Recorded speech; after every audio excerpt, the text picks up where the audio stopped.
Hello, everybody. Welcome to the Roadie on the Horn podcast. Today is Wednesday, May 25th at time of recording. My name is Ryan. We got another awesome podcast with hockey and basketball playoffs. We got an interesting story in the MLB and, of course, some questions in this one. Should be a lot of fun. I'm joined, as always, by my great friend, my awesome co-host, good man, Donnie. Donnie, how you doing today, man?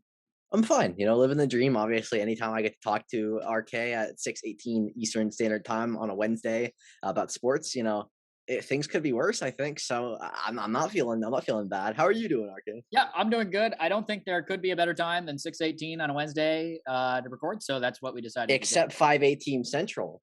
Some may say that's the same time, but others may still be out on that. We'll have to see.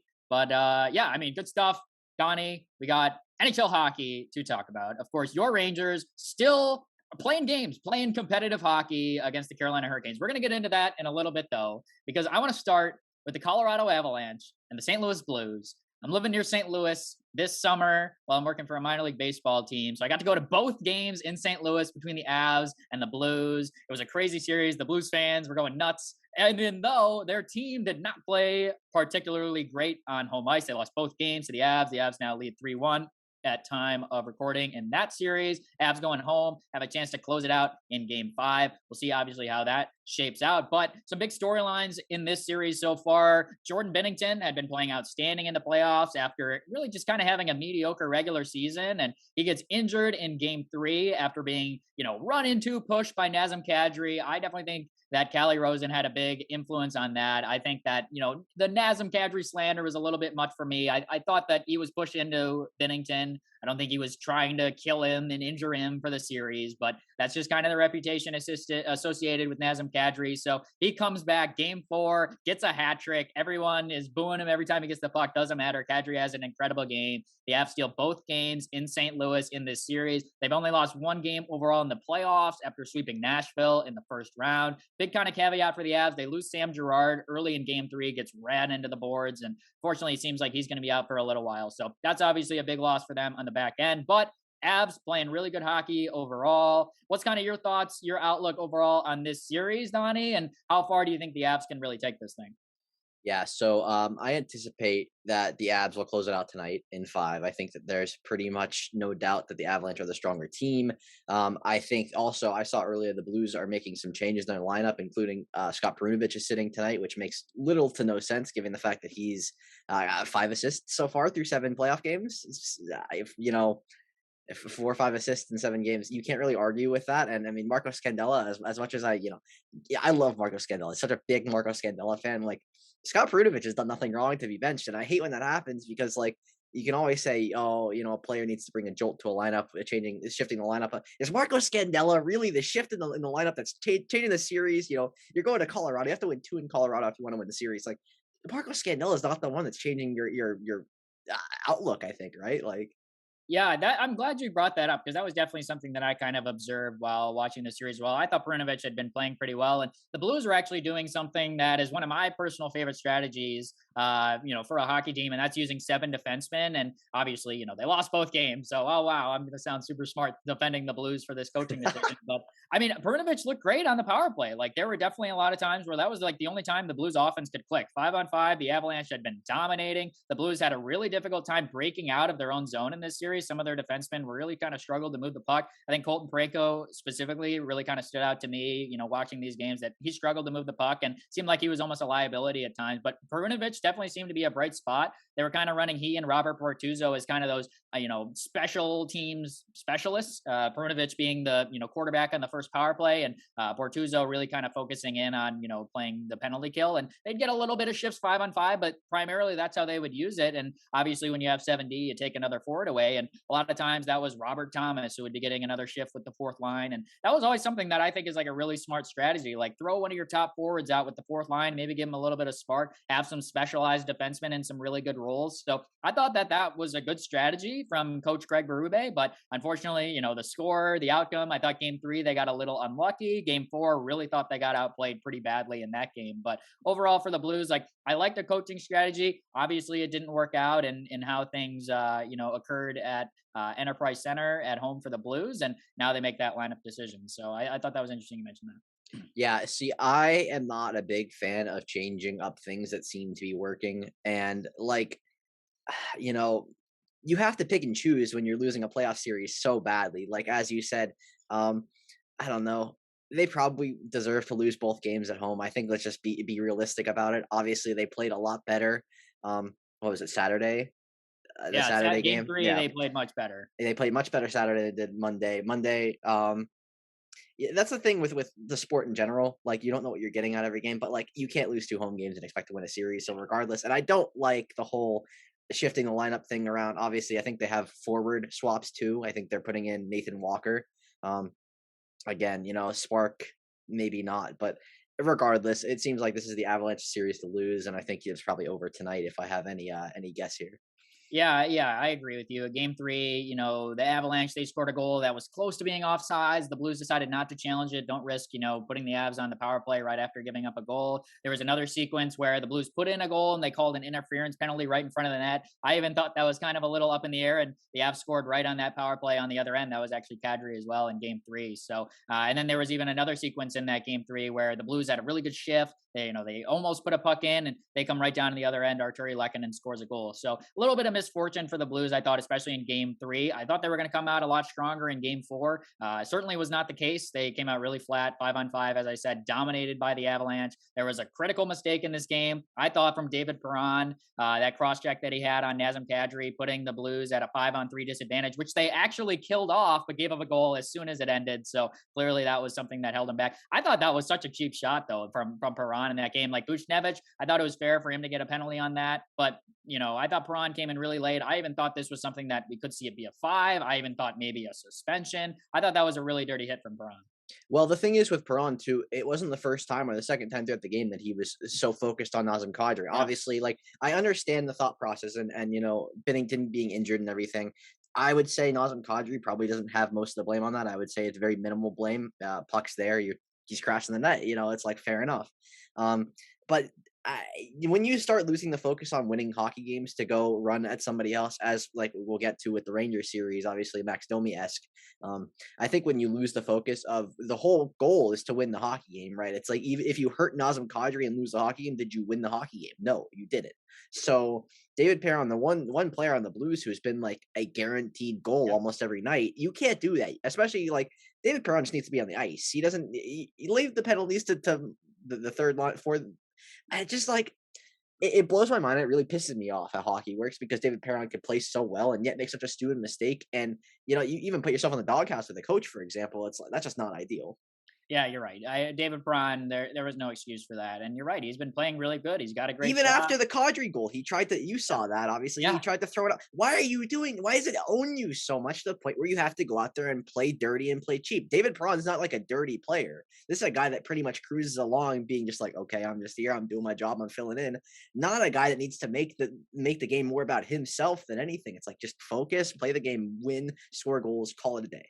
Yeah. Just what you were saying there, Donnie, it was after a Kadri goal and Braun kind of threw an elbow and barely missed the head of Kadri. I can't imagine by he took inches. contact on Had that. he hit that, it would have been fun. Like mind-blowingly just dumb and stupid. It seemed like the officials, they kind of let things get out of hand. Like I said, I thought they should have been a lot stricter on Perron. They knew. They knew what was happening, and they were going to give the Blues the benefit of the doubt because they lost their goaltender. But like, come on, guys. Yeah, I thought Kadri got a little unfairly treated for a play that I thought was just kind of a regular hockey play. As I said, Rosen definitely pushed him into Binnington. It certainly, on my view, was not Kadri running in and trying to injure Binnington. I can understand why a fan base would be upset. Husso came in and was not great, so that kind of sucks for you guys, but that's how it goes sometimes. And the Blues find themselves one game away from being eliminated here in the second round to the Avs. And yeah, as you were just to wrap things up, you mentioned it, the Blues, much more of a kind of that physical team. Obviously they've won a Stanley Cup. They've shown that they can still have some skill to their game, but just seems like the Avalanche have kind of been skating circles around them a little bit. And 5-on-5, they've dominated. And one thing that, really also stood out, like I mean, everyone knows how great Nathan McKinnon is. He's been the face of the Avalanche, incredible skilled player. I think you could easily argue, at the very least, a top 5 player in the NHL. At the worst, you could even argue top 3 or top 2 right behind McDavid. But for me, I think Cale Makar stood out even more than Nathan McKinnon. I think Cale Makar has been incredible throughout, not only this entire season, but these playoffs. I mean, he's just been sensational. What he can do skating with the puck and creating plays is really just unlike any other defenseman that I can remember watching in person. Yeah, I mean, it's not often that you get to a playoff series, the Colorado Avalanche, and we're talking like Nathan McKinnon, obviously Mikko Rantanen's an incredible hockey Yep. player. Nobody's going to Gabriel Landeskog, but Cale Makar is Oh, leading in points. Like, how does that happen? yeah, that was just the big thing that kind of stood out to me, among other things we just discussed. But how great Cale Makar is, I don't think can be, necessarily said enough. So as we kind of flip over other series in the Western Conference, speaking of players who are absolutely lighting things up, I mean, Connor McDavid. Can you say enough good things about Connor McDavid? He has the Edmonton Oilers up right now in their matchup in the Battle of Alberta against the Calgary Flames, 3-1 in this series. Oilers take care of business on their home ice. McDavid at an incredible pace. He's got 25 points in 11 playoff games. His teammate Leon Draisaitl, 22 points in 11 playoff games. These guys over 2 points per game in the playoffs. Can't mention the Oilers as well without talking about Evander Kane. He's been incredible these playoffs as well. He's got 12 goals in 11 games. So he's been sensational. Bearing the puck turns out to be a great pickup for the Oilers, a big piece that they've been looking for. And yeah, here we have it. The Oilers 1 game away from taking out the Flames, and it's been an interesting series. And we've kind of always said it. It's like, hey, the Oilers, they always kind of have that potential. McDavid and Draisaitl just tear it up, and now we're starting to see it here in the playoffs. Yeah, obviously Edmonton, Connor McDavid's had the third hottest start in playoff history, like the entirety of the NHL's history. He's at the fastest pace behind Wayne Gretzky twice.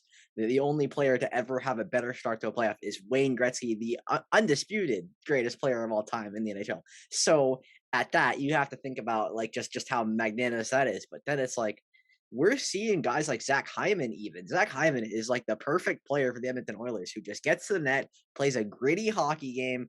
He scored a power play goal where he was literally just sitting at the side of the net on top of the post, waiting for the right time to stay balanced and just hit the puck in the net. Just it's incredible to see. Obviously, it's like you don't want to get too high on a team that has Mike Smith in net, regardless of how good or bad he has been, depending on how you see it. But I don't know, like Edmonton, Colorado conference final. It sounds weird, but like I'm here for it. Yeah, I think so. And I've definitely been disappointed by the Flames so far in the playoffs. They kind of fit into the category. It's like, well, you haven't necessarily, really proved it before in the Stanley Cup playoffs. And it seems like they've been kind of coming up short a little bit. I kind of always build them. I love that they're decor, but Markstrom to me and Nat has been a little bit shaky, a little bit up and down. And as well, I feel like their forward depth that I thought was a huge strength of theirs, hasn't necessarily always been there on a consistent basis. I feel like there's been some games where the Flames have struggled to score a little bit. And especially against a team like Edmonton, you mentioned Mike Smith playing well, but it's been a big surprise for me to see that Calgary hasn't been able to, kind of seize the opportunity and take advantage a little bit more than they have. Yeah, I've watched all these games pretty closely, and what I can tell you is basically Noah Hannafin's getting toasted every time he's on the ice because Connor McDavid is just a great player. It's just how it's going to be. But then you go to the other lines, it's like even when other deep pairings are on, like even when you have Rasmus Anderson or Nikita Zadorov, Eric Goodbranson, Chris Tanev, who has been pretty much the unsung hero of the Flames apparently on their defensive core with how poor they looked without him. Like I guess Calgary had a chance last night, I would say, until disaster strikes, you get a full ice empty netter, and then you go out and you have all the momentum, and then bang, you're letting Ryan Nugent Hopkins pretty much own you. That can't happen. It's not even like a real Johnny Gaudreau's been great. Matthew Tkachuk has been great. Elias Lindholm produces every game. It's like you're getting secondary scoring from Mangiapane, Backlund, Toffoli. Like we're seeing guys crash the net and score the goals, but the defense is just so bad, and this is not something that we would have expected out of Calgary, given last series how good they were. Obviously we're talking about the Dallas Stars, who did not have Connor McDavid, but like that series is a complete 180 from what we would have expected. Calgary, like you would have thought they would at least try something, like they would have some sort of solution here. Yeah, I thought so. With the familiarity they have in division, they know who Connor McDavid is. Like everyone does. Like, hello, you got to try to defend this guy. It has not gone well for the Flames so far, and that's been one of the bigger surprises for me. Last thing I want to say about this series, Donnie. not even something on the ice, someone in the crowd, and that's Brady Tkachuk. Brady Tkachuk's been at these games for the Flames, and he's rooting on his brother. And we get a lot of old people, a lot of people north of the border that are like, "This is not right. He's captain of another team. He shouldn't be rooting for his brother." I just want to hear your thoughts. What do you think when you see Brady Tkachuk at these games rooting on Matthew? I think it's great, and I think anybody should see it. Like, he's your brother. I'm not like it'd be different. Like, let's say Tyler Sagan was at the game cheering on like the Flames. He's the super. It's weird. That's strange. Or like we're going to even like I don't know, but it's his brother. What do you expect his brother to not show up and be fired up when his team? Like you would expect it the same way around. Like if the Sens are in the playoffs and the Flames are eliminated, you would hope that Kachucks are there cheering Brady on, right? Like I don't see the issue, and yet old people, stop. Like, just get over it.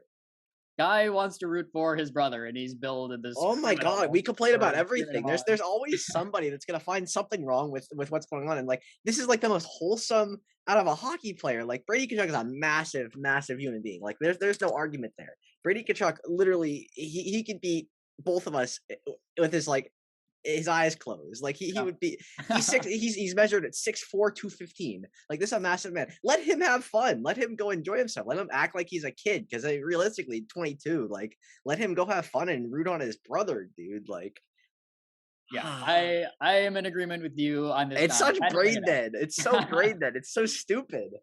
We got to adopt an MLB philosophy. Let the kids play, okay? Let Let the the kid kids root on play. his brother. Let the kid want his brother to succeed. Oh, what a criminal Brady Tkachuk is. So I had to bring that up. Brady Tkachuk, keep cheering on the Flames. Bring them back from this 3-1 deficit. It's on you now. I mean, at this point, like maybe Brady Tkachuk needs to like I don't know, put on the hair that Matthews got and go out there and bang some bodies. Like it'd be helpful. Like, I don't know. Hey, put the Tkachuks together. That would be a scary duo. Maybe that's how That's you what I'm stop. saying, dude. Maybe that's the only way. They got to get the Kachuk Infinity Stone. That's the only way to stop Connor McDavid with how he's going. Get Keith out there too. Why not? Yeah, sure. That's the full line. We'll see. We'll put him against the Hugheses. We'll see how it goes. A 3-on-3 game. All right, I we got to think the shift Hughes over. would win. Honestly, I'm Yeah, not gonna lie. That would be especially scary. against Keith Kachuk. I don't think he's skating against Luke Hughes too well. So, all right, Eastern Conference, more hockey. I want to start with your Rangers, Donnie. You know they're playing the Hurricanes. We talked a little bit about this before the podcast started. The Hurricanes at home. Oh my gosh, Hurricanes at home. They're winning the Stanley Cup easy. Hurricanes on the road. This team sucks. What's going on, Donnie? You're rooting for the Rangers, obviously, in this series. But what have you seen so far through 4 games? Right now, it's 2-2. We're gonna go back to Carolina for game 5. Yeah, it's crazy to think about. Like game one, obviously, it seems like forever ago, but they had the lead until 2.5 minutes left in the third period. Like this is not. It's not crazy to say the Rangers could be up more in this series, depending based on how they played, especially at home. But um, I don't know. It's really strange to me, and we talked about this a little bit before the episode. But like, I just don't understand the whole. Obviously, home ice is very important. I think that's quite established. I don't think there's any real argument there. Home ice hockey playoffs, you can't do much better. The atmosphere is special. Um, but it doesn't make any sense how poor they are on the road, especially given the fact that game 4, you would expect that they would have been a little fired up, like Tony DeAngelo, Max Domi. They started stuff at the end of the game to try to rile up their team. I think that's pretty fair. Obviously, like these guys are known disturbers, I guess you would say. That they definitely get out there and they definitely try to get under the opposing team's skin. But I can't understand how they can go out there after a very, very emotional game 3 with a lot of heavy hits and just pretty much get ran off the ice. Obviously, they went into the third period down 3. You're not going to win a game down 3 against Igor Shesterkin 1 period. The Rangers are the best third period team in hockey this year, or very close to the top. It blows my mind a little bit because I think the Rangers have played a better series than the Hurricanes have, regardless of who's in net. And Antti Ranta's pretty much kept them in it, which is surprising given the fact that, we've seen all these backup goalies not do well. As you mentioned with Ville Husso before, Antti Ranta steps in, pretty similar goaltender, I would say, like not really a journeyman, but a solid backup. And Antti Ranta has been incredible. The rest of the team, not so much. Yeah, it's been a interesting series to follow. I picked Carolina to win the series overall, and they're going to have 2 of the last 3 games on their home ice where they've been outstanding. So still remains to see how it'll finish out. But I'm very impressed with how the Rangers have kind of battled. I think this is kind of something when even going back to when they hired Gerard Gallant, I was like, I kind of see him as being someone he can take the Rangers up a little bit. They've made a huge step this year. A lot of good young talent. I think the kids line's been solid for the Rangers throughout the playoffs, and I think that they've really kind of shown some strides, shown some fight, and even if they don't end up winning this series against Carolina, I think they've really kind of shown that hey, we're legit. We're going to be around for a little while, and I think there's a lot of optimism with the Rangers. And who knows, maybe they even win it and battle a little bit with the Lightning, give themselves even some more confidence. Yeah, and see, I think the thing that's really important to think about is so the Rangers during their last like little like 6 or 7 year period where they were always in the playoffs, you knew the Rangers were really competitive, Henrik Lundqvist and everything. They had 1 year where they did better than 110 points. This is a 110 point team this year.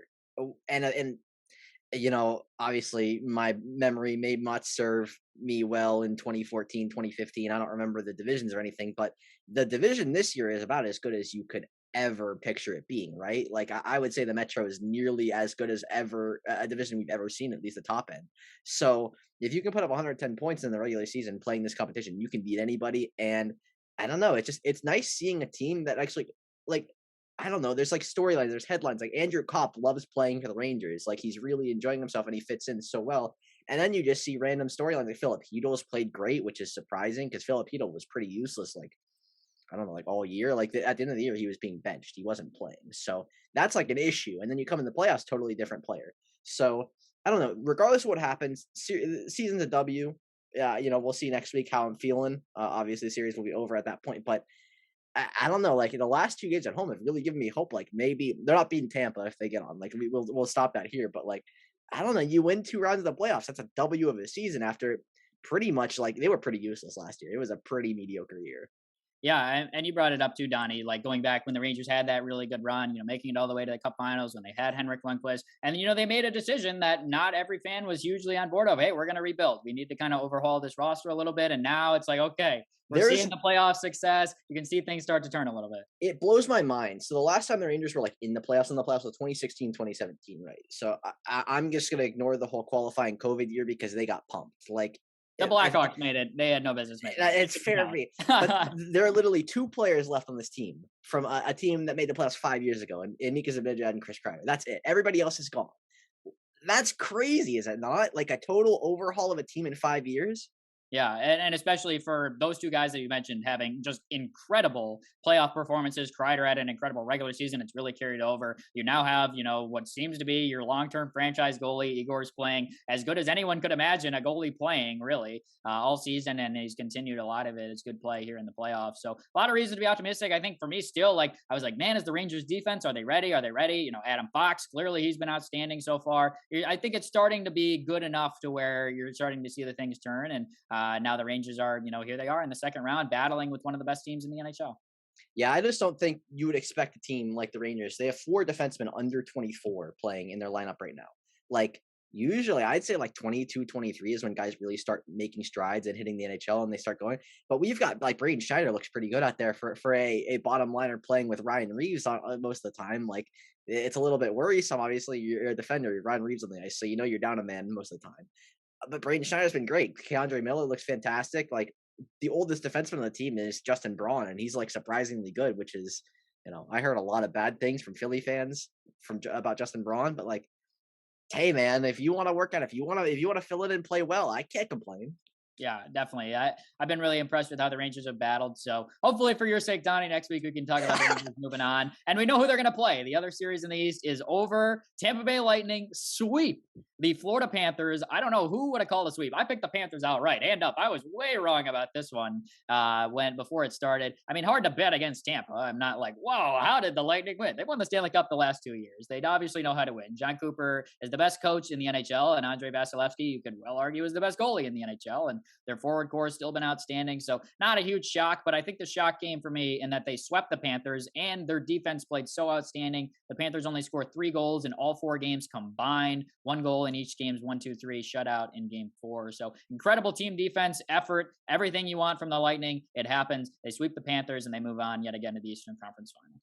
Yeah, I think it's stunning. I don't know. Like after watching Toronto and Tampa, I would have thought, okay, so these teams just beat the hell out of each other for 7 games. Like obviously a very tough series. And then we go to the Panthers who, by all accounts, I would say the best team in hockey during the regular season. I don't think there's any real argument there. We had random guys like Carter Verhaeghe, who looks like a superstar now out of nowhere, producing. Anthony Duclair had over 20 goals this year. That's a guy that hasn't had 20 goals before in his career. Reinhard and Bennett as well.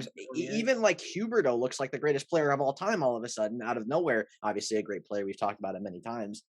I think it's really depressing. If I'm a Florida Panthers fan, you're thinking, "Oh, like this is it. This is the year."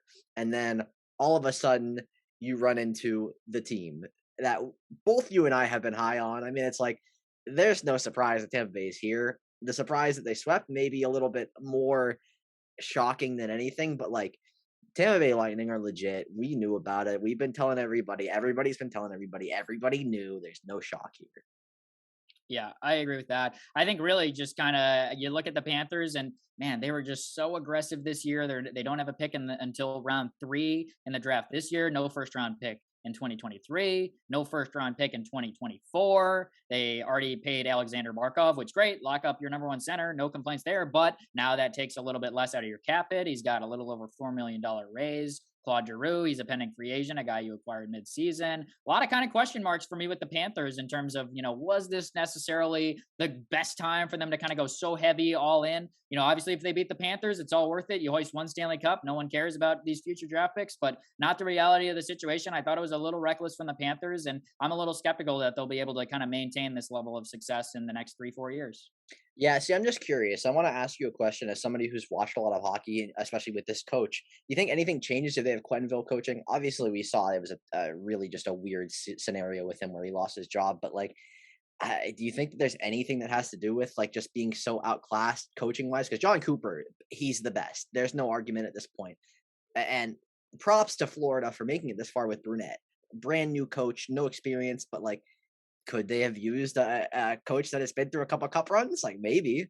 Yeah, I think Joe Quenneville makes a difference in this series. And, easy to look at 2015. Quenneville beat Cooper in the Stanley Cup final, different teams, different scenarios, obviously. But yeah, I think it certainly helps to have a coach with, incredible, success in the postseason, knowing how to prepare guys, put guys in right spots. Always the thing I like to think about with Stanley Cup playoffs is how do you play the matchups? I think we can look at the Calgary and Edmonton series and say that Calgary's not doing too well at that. The matchups are essential. And I think anytime you have a veteran coach that, maybe has a little bit better knowledge in terms of how to place guys to have success. It would certainly have helped to have Joe Quenneville, but I'm not willing to say that, Andrew Brunette, was totally out of his mind or anything. He was a finalist for the Jack Adams Coach of the Year. Panthers were still rolling, even kind of through that coaching change, even way better than I had anticipated. So I think it really just kind of came down to Tampa knew what they were into. They were much more prepared. And I think Joe Quenneville maybe wins them a game or two, but it just certainly seemed like Tampa, they just had everything clicking for them, pushing all the right buttons, and they were going to win this series no matter what. I definitely agree. I think it's interesting. Obviously, I saw somebody say, having an experienced coach, it makes all the difference in the playoffs. I feel like, and I've seen a lot of like Florida hockey bloggers, some smaller guys that I follow on HD365, saying, Brunette not having experience is what lost them the series. But in reality, the guys scored 3 goals in 4 games. That's not really how you blame a coach when the guys aren't producing anymore. I don't know. I have a hard time believing that it's Brunette's fault. And I mean, you're thrown into any job without any real experience, you're not going to do very well. That's how it works. It's going to be a lot of on the fly training. And it's like you're facing the Tampa Bay Lightning, who are at this point the favorite out in the Eastern Conference. I would say not even really an argument, depending on who they play next round. And even in the Cup, like I have a hard time believing Colorado will be a heavy favorite over Tampa if it did end up happening that way. So.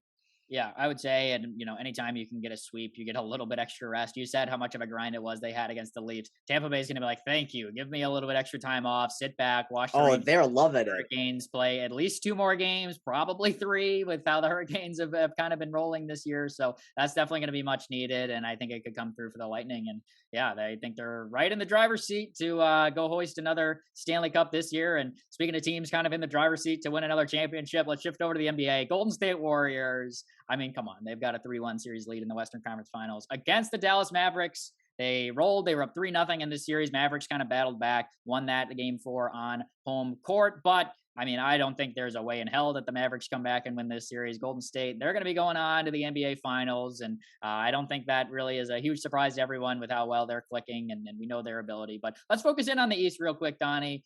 Eastern Conference Finals in the NBA, we got a 2-2 series between Boston and Miami. This one's definitely been a grind. It was one that both of us thought was going to go deep into the series, so no surprise seeing it be a best of 3 from here on out between those two teams. What have you seen so far in this series, and do you give either team an edge getting to the NBA Finals? Yeah, I guess Miami has the slight edge because of the home court advantage. We've seen in the playoffs, and we've talked about it for a couple weeks now. home teams play and dominate their opponents like 80% of the time in the playoffs, it seems like. Regardless of who the favorite is, regardless of what side, it's kind of ridiculous. So I guess just by that, like that sentiment, we have to say, oh, Miami's got, a nice little opportunity here. But you have to think Boston's probably a stronger team all through and through. A very nice bounce back in game 4 after, really a surprising game 3. You lose a game at home, you're thinking, oh, like we're done for, especially after you win one on the road to put yourself in that position and you give home court right back. It's really depressing, but I don't know. I think it's a very, very interesting series compared to the Western Conference, where we have literally nothing to look forward to other than maybe Luca pushes it to 6 or something. Like, great, but this should go 7. There's no real argument, no real question to me, and hopefully teams get healthy. Obviously, we've seen on both sides, both teams are having some real injury issues. Jimmy Butler's dealing with some things right now, which is never ideal, given the fact that, as we talked about, Jimmy Butler is a different animal in the playoffs. It's truly special. Boston having their own issues. I saw Boston has 4 guys on the injury report, including Jason Tatum, which is not ideal. So hopefully, I just want to see a healthy Game 7 between these two teams. Game 7 basketball is a little bit different. Game 7 basketball is like, that's when you're truly, most of the time, is exciting. Obviously, we saw last round, like Celtics Milwaukee stunk, but like you expect Game 7 basketball games to be bangers. Yeah, I would say so. It's been a really good series. I think it'll be a grind. I agree with you. I give the slight edge to Miami. Would not be stunned if Boston wins it. But bottom line, I think Golden State. Whoever comes out, I think I would be crazy not to say that. They're definitely the favorites to end up winning the NBA Finals yet again. So yeah, we'll see how the NBA closes out. Neither of these series set in stone just yet. So we'll have a little bit more basketball conversation in our show next week. But before we get into questions, I want to give out one shout out in the MLB. And the MLB is going on. There's been regular season baseball. It's still May, but there was a crazy story involving Matt Harvey, which is weird that Matt Harvey's still in the news somehow after not anything to do with him pitching in a World Series game back in 2015. But kind of a sad story, matter of fact. The more I researched this, I heard Matt Harvey suspended 60 games, and I was like, okay, yeah, sounds about right, something. And then the more, digging, I talked to some people about it. I was like, what is kind of going on here? So unfortunately, this all relates back to 2019. And it involved one of his former teammates, Tyler Skaggs. Unfortunately, he died. He overdosed while he was traveling with the team with the Angels. And there was a lot of kind of what happened there. How does a pitcher just die? And more news came out. There was a LA Angels communications director of all people is the one who was distributing some pills, oxycodone, to players. And obviously he prescribed too much. It seemed like that was kind of a direct link between what the communications director, Eric Kay, did to what Skaggs' death led to. So he's facing 20 years in prison to life. Like he's fucked, to say the least. He was distributing pills that ended up killing one of, their pitchers. Obviously that's a serious situation. And as more and more was kind of coming out about this, they were learning what other players were involved, which also included CJ Cron, who was on the Angels at the time and is now having an incredible year for the Rockies. But involving Matt Harvey here, Harvey acknowledged that there's been times where he's, taken these pills for oxycodone, and he's also done cocaine as well. And he's admitted all these things. And this is actually not the first time that this could have happened, because the MLB, what I learned, does not release first-time offenses if someone goes against drugs. Obviously, there's steroids and performance-enhancing drugs. That comes out right away. They're not trying to hide that. But some like more serious, drug issues, the MLB will hold that back. So now that this came out with Harvey, we know that this has happened now a couple of times. Gets suspended 60 games for these incidents with distributing pills. And it just seems like such a disastrous situation. Obviously, Matt Harvey had such a promising career, was so good with the Mets for so long. Things have kind of taken a sad turn for him, unfortunately. And now he's suspended 60 games and kind of the aftermath of all that occurred there. Yeah, it's sad. Obviously, the Tyler Skaggs story is incredibly sad, and I mean, it goes to show you, even the most high profile human beings deal with things, and they want to, I'm sure there's a lot of pain involvement with Tyler Skaggs' usage, and even Matt Harvey. These guys have gone through a lot, throwing the ball. Not good for your body. Definitely not a natural way to go about things. So I definitely understand.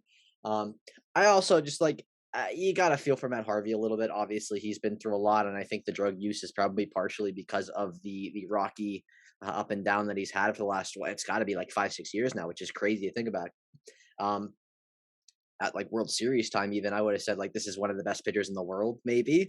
And now this is a guy that's in the Orioles minor league system, can't even really crack the major league roster. Obviously, he's going through a lot with this situation. It's a sad situation, and I really think that like these are things that you should like never have to deal with. Having the communications director shouldn't even have contact with the players outside of like the funny little social media stuff or like stuff like. I just there's something wrong there. There's something that like the entire culture of the organization is probably so thrown off, and I'm sure that they've been working on it since Tyler Skaggs died and everything. But I don't know. There's probably a lot more people that are at fault than we know about here, and there's a lot. It's a lot deeper of an issue than like anybody's willing to talk about, right? Yeah, I would have to say I think you hit that kind of spot on. Like I said, like I heard about this news, I was like, all right, Matt Harvey suspended 6 games, like whatever, shit happens. And then the more I kind of learned about it, I was like, Because wow, you this is expect the a 60 really to be sad a story. steroid suspension, right? You Yeah, expect you see 60, you're like, okay, like he took yeah, Matt not Harvey taking distributing. HGH, so like of Right. course he Yeah. Not is. distributing other pills and making the situation so much worse. So really kind of sad. And I thought you said it well too, Donnie, like a communications director getting involved in this. For me, I obviously I've never worked at the MLB or professional level, but I've been working for junior teams and minor league teams and, been in roles where I'm around the players, around the coaches. And yeah, you just don't want to see something like this happen. Any kind of like mistrust or, you want to be there, a resource to help the people involved in your organization. But obviously this is a situation that just went way too far. I mean, a player's dead. Like this is just a fuck situation, and it's sad. It's just kind of like, oh, it's a thing that happened. You kind of learn from it. I thought it was interesting to read about the story and everything that happened. But yeah, I think it is really just kind of a sad thing to learn about and hear about, and see how we can each make ourselves a little bit better. Seeing other people go through struggles like this. Yeah, I think it's fair, and I mean, it does just you gotta remember these guys are human beings. Matt Harvey's made so much money over his career. Tyler Skaggs made a lot of money over his career. Yet these people are very, they're going through things. There's still a Mhm. lot of potential unhappiness or potential, um, mental health problems or everything that we have to fight through every day. And I'm the same as a human being that's making a lot more money than me. It's a lot more high profile than I am. So it just, it's sobering. But the reality of things, it's like we just got to do better as a whole, especially in sports. And we see so many stupid things happen, like dumb instances. Maybe not at the point where somebody's going to die because of a dumb mistake, but it's such a mind blowing stupidity, just in general, that this has to even happen. Yeah, and especially reading more about what happened with Eric Kay. Like I said, the communications director facing 20 years in prison for distributing those pills to Skaggs, different players. Obviously directly resulting in Skaggs' death was obviously kind of the And thing like that boiled many over. players too. How Yeah. crazy is that? Multiple guys. Like, why? How is that a reality?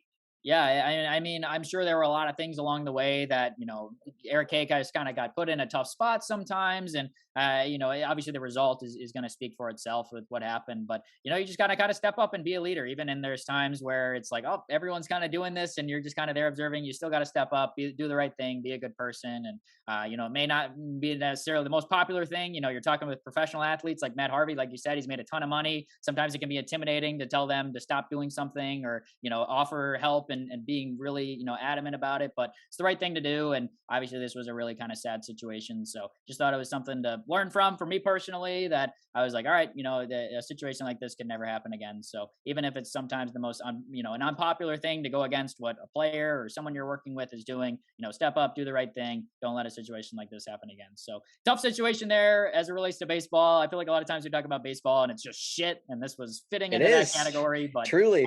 yeah, hopefully next time we got some more exciting baseball news. Our last podcast we had with our friend Sam, we had some fun baseball shouts in that one. But with that, questions time on Roadie on the Horn. We got 3 questions in this one. I'm going to let you ask our friend Brett's question because it's directed at me, Donnie. Go ahead, ask the first question. Okay, so as everybody knows, everybody listening to us right now, we've done a fantasy baseball league for a couple years now. It's pretty much the only thing that we do that we really get competitive about against each other. Pretty much everything is like, oh, we're gonna hang out, we're gonna have a good time together as a group. But this is individual warfare. It's bloodshed. And so there was a trade made in our league, and it's just a massive, massive trade. RK got Bo Bichette, Lucas Giolito, Walker Bueller, and Joey Gallo, who stinks, for Anthony Rizzo, Michael Kopech, Hyunjin Ryu, Alex Bregman, Max Fried, and Francisco Lindor. So Brett ask RK why he got fleeced by Steve in fantasy. RK, what is your thought process on the trade first off before I get into my thought process here?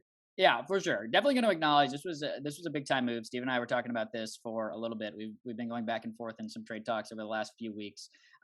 It's funny. I'm like literally a general manager right now. But okay, so that, one philosophy that I have is buy low, sell high. If you take any class in economics, that's a thing done. So my mind's always working. I went to a couple Blue Jays and Cardinals games, and I was like, Bo Bichette, he's been off to a little bit slower start, but I kind of had my eye on him. He's been a really good player in the past. It's near the top of the Jays lineup. He was kind of a player that I was like, you know what? If I made a deal, a big deal, I would want to get a guy like Bo Bichette. Very happy to get him. I traded away Lindor in this deal. I think Bo Bichette is even going to be better, but then Lindor at the end of the season, even though the start of the year hasn't necessarily been. So that was one of my thought processes in that. And then on the flip side, wanted to upgrade my pitching a little bit. Walker Buehler, he was my pick to win Cy Young in the National League this year. LA Dodgers are kicking ass, and Buehler to me is their number one pitcher. They're without Kershaw right now. I was like, let's find a way to get Walker Buehler. So I certainly knew that I was going to have to give up a little bit of pieces to get some, marquee players that were drafted really high that maybe weren't off to as spectacular as the starts as they're accustomed to. Not to say that they're doing bad, but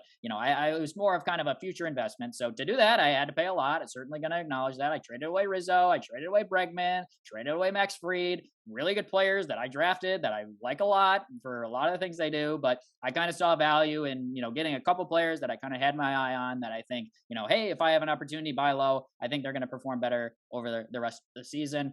A lot of risk involved in that, without a doubt. When my team had been playing fairly well, I'm in a playoff spot right now, early on in the season. But I was like, hey, I feel like I can make a move that can better me for the second half of the season. That's a little bit about my thought process. Anyone can make whatever they want. I kind of got shit on a little bit for this trade, and that's okay. I'm okay making a deal that not everyone thinks is best.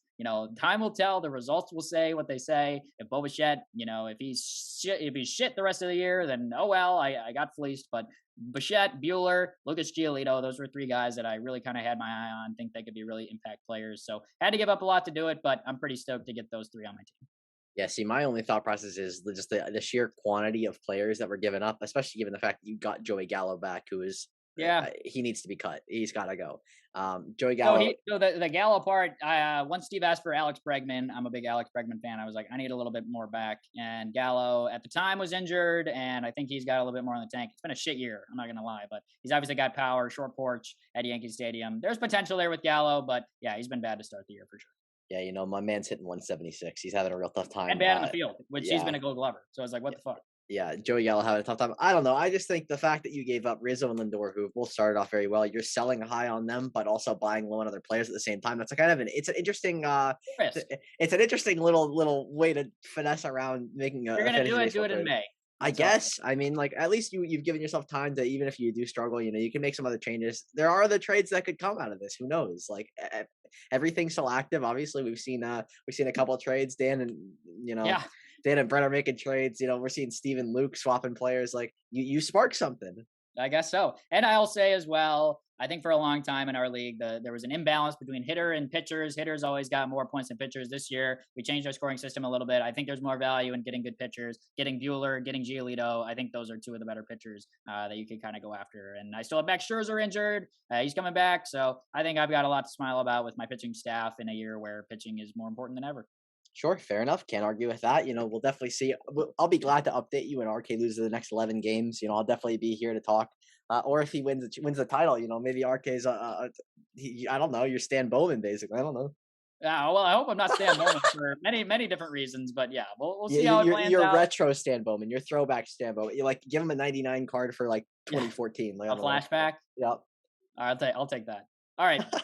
Good thought from Brett. Obviously, hey, we'll see how things pan out. I'm okay to just watch things play out a little bit. That's my logic on it. You can agree with it, you can disagree with it. That's okay with me. But we'll move on now.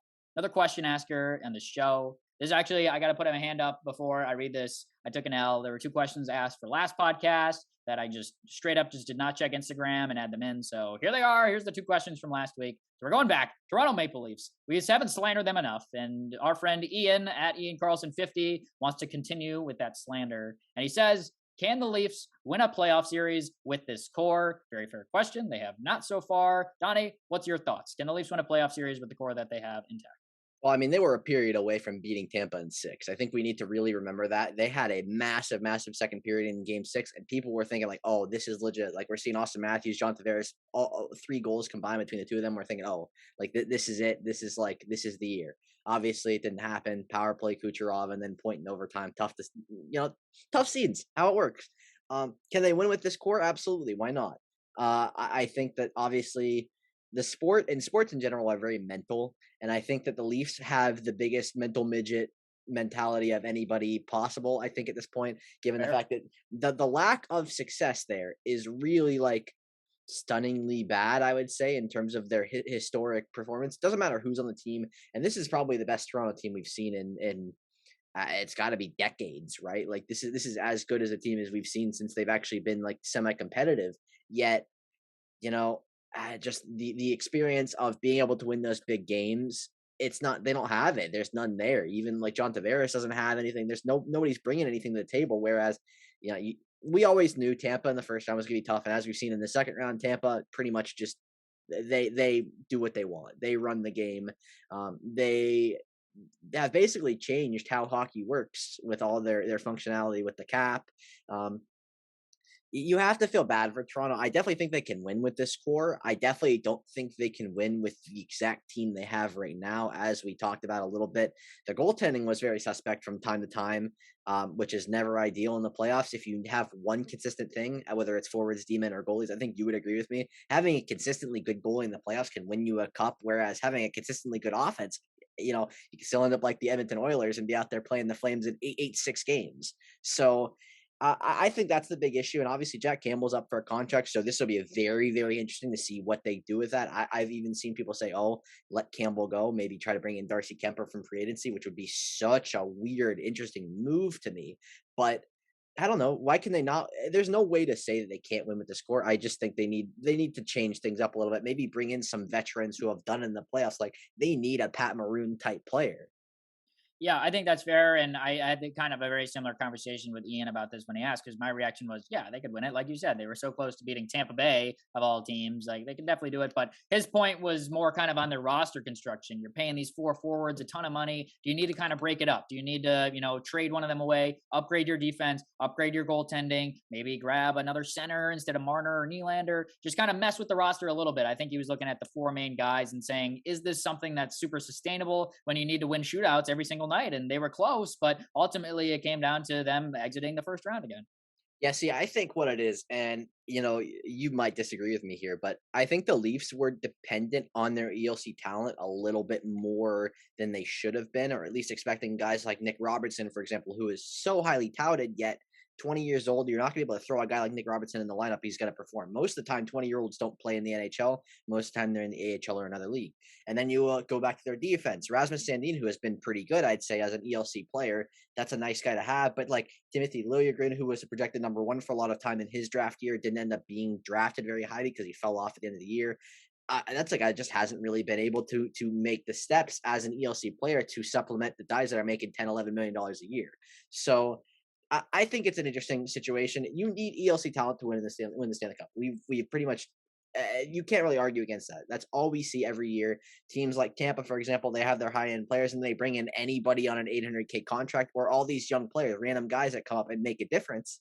Um, I don't know. It's very interesting to me to see what they're going to do in the future because they don't have that ELC talent to work with. So it's a lot of stagnation, I would say, in terms of their top core and everything. But I don't know. I have a hard time believing like that the big problem is Matthews, Tavares, Marner, and Nylander. Like, regardless of how much money they're making, you can still fill out a roster a little bit better than they have.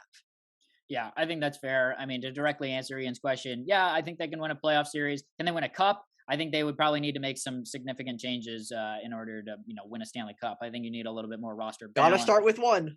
Yeah, exactly. So The biggest thing for me, just in general, with the Leafs is the fact that these fans in general are kind of like they set themselves up for failure in this one. I would say. I think it's a real L when you have your fans constantly going out there and talking about how, oh, this is the year, this is the time we're going to win the cup, and all of a sudden, like, you go to 7 against Tampa, and you're not winning the cup at that point. It's all over. Your season is dead at that point. It just in general, I think Leafs fans probably set up the Leafs players to have a little bit more pressure on them than they should. It's like let them win a series first before you start talking about the Stanley Cup, right? Yeah, I think that's fair. Good question from Ian. Funny to just laugh at the Leafs, and that's what Ian was doing here. So shout out to you on that for recognizing it. So good question. Appreciate that. All right. End of the podcast. Last question. Designated spot for my sister Kira at KiraK320 on Instagram. Her question, very simple. Again, Donnie, what is your least favorite color? So I had to think about this a little bit. We talked about it before the episode. I think the color brown is just disgusting. Obviously, it's tough to look at. There's not a whole lot of like positive, because I think there are emotions that are given out when you look at a specific color or you see a specific color. Like, I don't know, like colors like light blue, like the sky. You get happy and everything. Nobody's ever looked at a color brown and be like, yeah, that's really firing me up for the day. That's making me happy today. So I'm gonna go with the color brown. It's the color of excrement. Not something that we're really looking for in our day-to-day basis. And I just think my least favorite color, that's gotta be like dark UPS brown. I'm thinking. All right, fair enough. I've never particularly looked at brown and said, yeah, it's my color. Have you looked at another color and been like, yeah, that's my color, or no? It's true. I really haven't. I guess black. This is kind of like an inside scoop here. Like, for whatever reason, like, I just love the color black, which is like, what? Like, why do you love the color black? I don't know. Like, half my clothes are black. I always wear black socks, black shoes, black shorts. I don't know. I just like the color black. So I guess that has happened one time. But not the question here. My least favorite color, I'm going to go with yellow on this, color yellow. And my rationale for this is I'm just looking at like Big Ten colleges. So let's take Michigan, for example. Their colors, it's not yellow and blue, it's maize and blue. And then let's look at Iowa and Purdue. They're not yellow and black, they're gold and black. Everyone's like, fuck yellow, we're getting another shade of yellow, and that's way better. So I think everyone just hates on yellow, and I'm on board with it. I think yellow is my least favorite color. Like a different shade, gold, maize, whatever you got, whatever you're vibing, that's fine. Yellow, get it away from me. So you hate the Steelers? Yeah, they're gold too, aren't they? I mean, there's a song called Black and Yellow, so I'm just gonna I'm going with Wiz Khalifa, sorry on that one, but you officially ruined Wiz Khalifa's day. Wiz is gonna listen to the podcast after his good friend Sheck West told him to listen, and he's gonna be sitting there like, I can't believe they just said that about my favorite color. Yeah, thankfully it's not a Sheck West song, so he's obviously coming on to also discuss his hatred of yellow next episode. Absolutely. All right, good answers. Donnie's going with brown. I'm going with yellow. Good question from Kira. Always appreciate it. Very intellectual thought. Let me know what your least favorite color is as well, Kira. Interested to know on that one. But we've reached the end of the podcast. End of the podcast, folks, are the best, of course. But Donnie, I'm going to let you wrap things up here for episode 103. All right, we're just going to be quick with this one. Obviously, we appreciate everybody who asks questions. Even if we don't get them in on the right week, we're going to answer them at some point. You can almost guarantee that.